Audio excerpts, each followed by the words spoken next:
The Imperial Navy, also called the Imperial Starfleet, was the space warfare arm of the Galactic Empire. It is the biggest and strongest Imperial military branch, as it basically formed the backbone of the Empire's military might. We all know how the Empire loves to overwhelm its enemies with ginormous star destroyers that strike fear into the hearts of anyone seeing one floating above their planet. The Imperial Navy was formed from the former Republic's Navy. From there, it became the Empire's primary instrument of coercion and order, with Navy ships popping out of hyperspace not only to devastate enemies, but push rebellious star systems into submission. By the height of the Empire, it had become the largest branch, with millions of personnel and countless ships. Of course, the Imperial Star Destroyers were the main ships in the Imperial Navy used in warfare, which replaced the Venator-class Star Destroyers. The Imperial Navy also introduced the TIE Fighter as their mainline fighter, which replaced the more expensive ARC-170 and V-Wing starfighters the Republic used. The reason for the TIE Fighters, which lacked shields, was that they'd rather focus on a fighter that was easy to mass-produce, as they didn't have any safety standards and hyperdrives. The doctrine of the Navy was to see a singular fighter as disposable and rather overwhelm the enemy with a large number of them. Of course, because the Empire needed cheaper and more efficient soldiers, personnel shifted from clone trooper pilots to conscripted non-clone pilots. These pilots were, funnily enough, never as skilled as their clone counterparts, but they were cheaper and easier to maintain, allowing the Empire to have more pilots for their TIE Fighter to swarm their enemies. At the head of these swarming tactics are the Admirals, who have countless ships under their command. But at the top of the Navy are the Grand Admirals, who are considered some of the highest-ranking officers in the entire Empire. While there are said to be 12 of these Grand Admirals, only 2 have ever been mentioned in canon. Chief among them is Grand Admiral Thrawn, one of Emperor Palpatine's most trusted officers because of his incredible intelligence. But while supreme authority over the Navy and the Grand Admirals rested with Palpatine, Darth Vader exercised de facto control when he was named the Supreme Commander of the Empire. He didn't have an exact rank, but being the Emperor's apprentice gave him more authority over the Grand Admirals, allowing Vader to control the Navy at will, especially during the height of the rebellion. After the Battle of Endor, fragmentation and attrition defined the Navy. Records were in disarray. Rival claimants emerged, and while hidden reserve forces and Foundry worlds briefly sustained operations, the New Republic captured and destroyed major assets. By the Jakku campaign, Imperial naval strength had narrowed to a few flagships, most notably the Super Star Destroyer Ravager, whose loss marked the effective end of large-scale Imperial naval warfare in the known galaxy. As the Imperial Navy was utilized for space and orbital battles, the Imperial Army was the Empire's bread and butter on the ground. They were deployed and responsible for any battle activities in cities, forests, mountains, whatever environment on various planets across the galaxy. The Army, like the Navy, was reformed from the Republic's clone army, which primarily consisted of clone troopers. But soon after the Republic was formed into the Empire, Imperial officers realized clones were far too expensive to produce. The Empire eventually did away with clone production to make way for the conscription of soldiers who were trained in Imperial military academies. The Army was separated into different branches, with the Imperial Army Corps forming the backbone as the mainline infantry troopers and the Stormtrooper Corps being the elite infantry unit of the Imperial Army. Whereas the Stormtroopers were given their iconic white armor, whose mere presence was supposed to strike fear into the heart of any opposition. The Imperial Army troopers were given more basic armor and helmets, usually being dressed in black and gray to fit the terrain they were fighting in. The Stormtroopers were usually picked out from the Imperial Army troops' more competent soldiers and sent to Karita into the Stormtrooper Academy. There, the Stormtroopers underwent a very rigid indoctrination program and training in several different environments like deserts and forests to be prepared for any situation. Stormtroopers and Imperial Army troops were then deployed across the entire galaxy, becoming a symbol of the Imperial dominance in its different systems. The Imperial Army also encompassed the elite Stormtrooper variants such as Death Troopers, Dark Troopers, or Scout Troopers, which were specialized roles within the Army. In battles, the Stormtrooper Corps alongside the Imperial Army troopers often spearheaded ground assaults on the ground after a swift delivery from the Navy. The Army was supposed to overwhelm any enemy fortifications and also hold the territory, often quickly taking over settlements, cities, and bases by force. This is what sets the Army apart from the Navy. While Star Destroyers and hundreds of TIE fighters can cripple any planetary defense, only the Army was capable of sustaining planetary occupations. The Army also fielded AT-ATs, AT-STs, and other Imperial vehicles of warfare to give them a further edge, as the enemy would have to fight their elite infantry as well as the different walkers at the same time. This was a proven strategy in many battles, as the Battle of Hoth proved. Let's not talk about the Battle of Endor, though, where the Imperial Army lost to the Ewoks. That's still one of the more embarrassing losses to them, I'd say. Control over the army, of course, sat with the Emperor, who delegated authority over the ground forces to his Grand Generals. This position was created after the Navy created the Grand Admiral. It is basically the Army's equivalent to a Grand Admiral, but with less authority. One such Grand General is Cassio Tag, who was elevated to this position soon after the Battle of Yavin. Every powerful military needs a branch of scientists and nerds doing all the research meant to make the tough guys in the Navy and the Army look tougher. That's what the Department of Military Research is for. The IDMR was responsible for research and designed new weapons. But the true nature of the IDMR rested in its top-secret program. The Empire, not wanting its citizens to think that the bulk of their taxes went into weapons, often kept most of their projects away from the public eye. This included the Dark Trooper program and the interrogation droids of the Imperial Security Bureau. All were researched and designed under the watchful eyes of the IDMR. But the Department of Military Research was better known for the development of weapons of mass destruction. They had a big part to play in the development of the Death Star, which was under the supervision of Director Krennic and his Imperial Military Department of Advanced Weapons Research.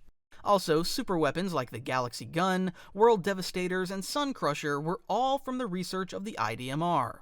Coming away from these superweapons, though, the IDMR also designed smaller equipments like the TIE Fighter pilot helmets, the Stormtrooper armor, and different smaller weapons and blasters, making sure that the Empire was always up to date with the newest technological advancements there were.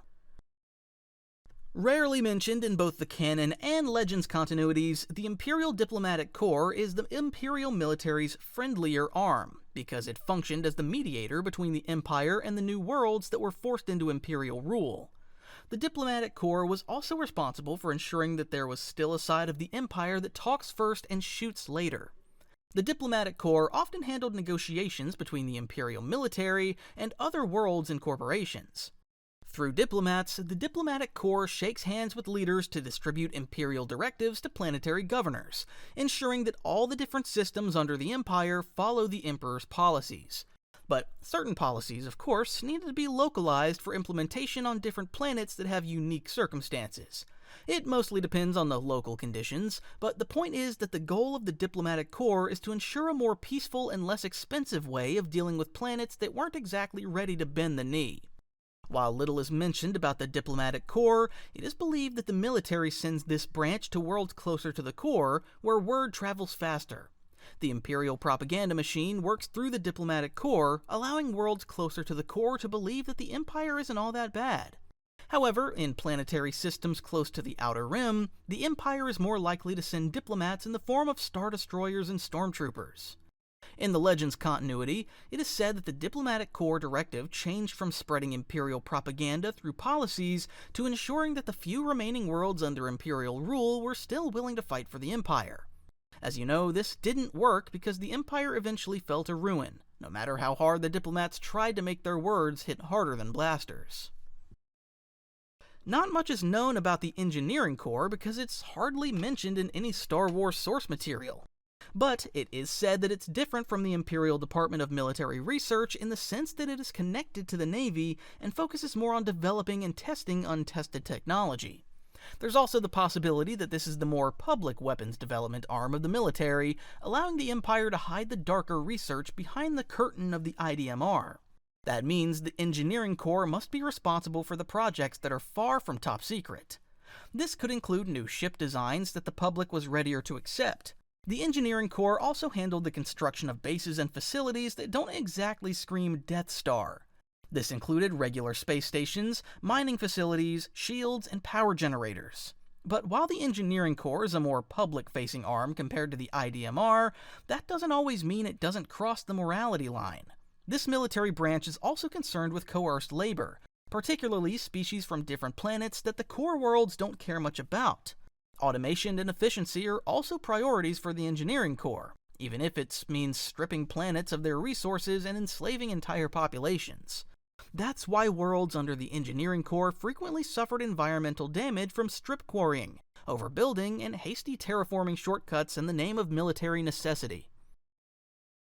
You know that the galaxy's already big enough, but that's never enough for the Emperor because Sith Lords want it all, even if he has to reach the deepest boundaries of space. That's where the Imperial Survey and Exploration Corps, or in short, ISC, comes in. Stemming from a Republic organization before the rise of the Empire, the ISC were always meant to explore the deep parts of space. Of course, when it was still a branch of the Republic, its goal was to find new and uninhabited worlds in the hopes of making contact with the natives and helping foster a better relationship with them before eventually convincing them to join the Republic. But that's probably a bit too friendly for the Empire. Palpatine specifically gave the ISC instructions to push the Empire's limits to the galaxy's unmapped regions in the hopes of one day taking over new star systems, and even collecting valuable resources found only in those parts of space. But that's not all that the ISC does. This branch of the Imperial military also charts new systems, updates hyperspace data and routes, and feeds all that data back to the Empire. From there, the other Imperial branches use the information to extract their natural resources or expand into their territory. Think of the ISC as the scouts of the Empire, allowing the Imperial machinery to send an advance party to places the Empire doesn't know anything about. In line with the ISC's directives, this military branch is often considered a subunit of the Navy. After all, these explorers can't get to where they want to be without the help of the Navy's ships. It's going to be really tough to get an unknown planet on a TIE fighter, so in some cases, the ISC actually sends smaller fleets of specialized star destroyers such as Victory classes or smaller light cruisers, in case the natives aren't too friendly. However, the members of the ISC are bound to secrecy when it comes to anything they find out about the unknown regions of space. Most scouts enlist in this branch for the adventure, thinking it's going to be like a space version of Indiana Jones. But they usually find out the hard way why the Empire wants to keep its business a secret. That's why some civilians who enlisted rejected the offer to join the ISC. One such prominent member of this Imperial military branch is Kidi Aleri, who served as a signals analyst within the ISC. However, he deserted the ISC to join the rebels. After the success of the rebellion, Aleri was one of the former Imperialists who argued that his former colleagues within the ISC should be pardoned for their crimes. The Surgical Corps was the Empire's medical branch, responsible to treat any wounded soldiers or members of the Navy and Army. So yeah, regardless of how heartless you may think the Empire was, even they did care enough to have doctors in the Surgical Corps for their wounded. Stormtroopers may be expendable, but it's not easy to replace a wounded soldier in the middle of a heated battle with the rebels, far away from the nearest Imperial military base. That means that almost every Imperial ship has members of the Surgical Corps on board. This practice goes all the way back to the time of the Galactic Republic, where there were doctors on board ships. In some instances, entire fleets had ships called medical frigates, specifically tasked to carry the wounded. But such practice was likely minimized during the Imperial era. The Empire probably preferred their doctors on board their warships instead of wasting time and resources ferrying the wounded to other ships or off-planet. When on board naval vessels like Star Destroyers, members of the Surgical Corps manned sick bays and surgery rooms. This practice allowed the Empire to stay efficient in the middle of a campaign. Although the main function of the doctors working for the Surgical Corps was to treat wounded soldiers, they'd at times be redirected toward developing biological weapons, as the doctors in the Surgical Corps were some of the best in their field. Due to their success in mending to the troops, the Empire became even more ruthless in the ways they developed their troops, as they felt the doctors could simply patch them up again. While there aren't a lot of notable people mentioned as members of the Imperial Surgical Corps, one such person is found in the Legends continuity. This guy is Cornel Uli Divini, a surgeon who rose to become a captain in the Surgical Corps.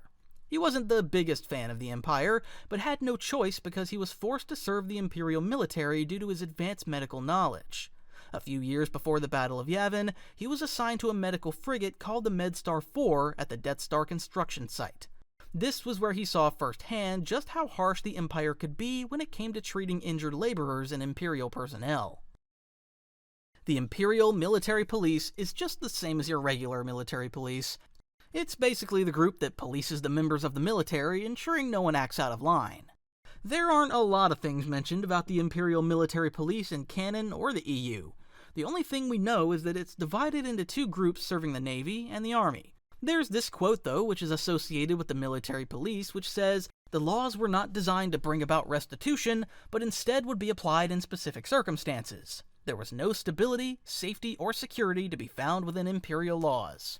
While that excerpt didn't exactly talk about the military police, it does give us a glimpse of what this group was all about in terms of how it enforced Imperial laws within the military.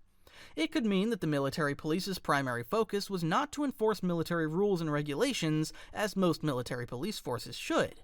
Instead, it was more focused on rooting out signs of rebellion by targeting specific people or branches within the military and applying the laws in the best way they saw fit. Essentially, as long as they believe certain persons within the military are suspicious enough, the military police applies the Imperial law in a way that allows them to have the freedom to do what they want to get their results, be it by surveilling them extensively, spying on them, and whatever else. That's why the quote says there is no stability, safety, or security to be found within Imperial laws, as certain law enforcement groups aren't concerned about the correct application of the law, but with the results of their often corrupt and wrongful application of the law. The final branch of the Imperial military was Imperial Intelligence.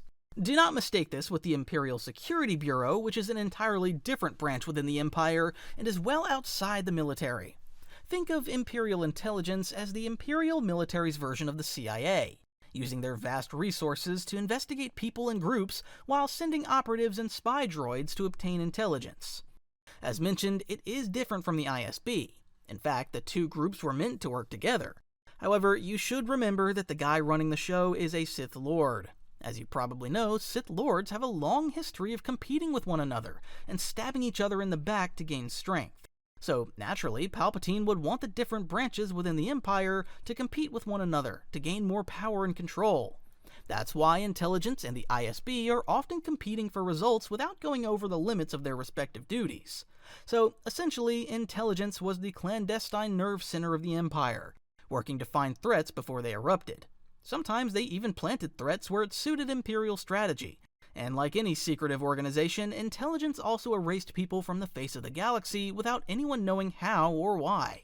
That's why Intelligence is often considered a secretive group within the military, unlike the ISB, which is more public in its approach.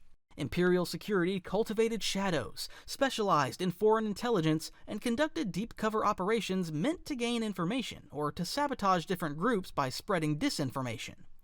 In the Legends continuity, it actually has a wider reach compared to its canon counterpart, which is less referenced. There are also different bureaus under Imperial Intelligence. These bureaus are Analysis, Infiltration, Counterintelligence, and Internal Organization, among others. These bureaus are all mandated to focus on their specific roles for better efficiency. Analysis deals with actionable predictions by using data and trends. They feed these predictions to Moffs and fleet commanders, who would then use this intelligence for their political and military strategies. Infiltration, of course, infiltrated different groups, including corporations, criminal syndicates, and even rebel cells.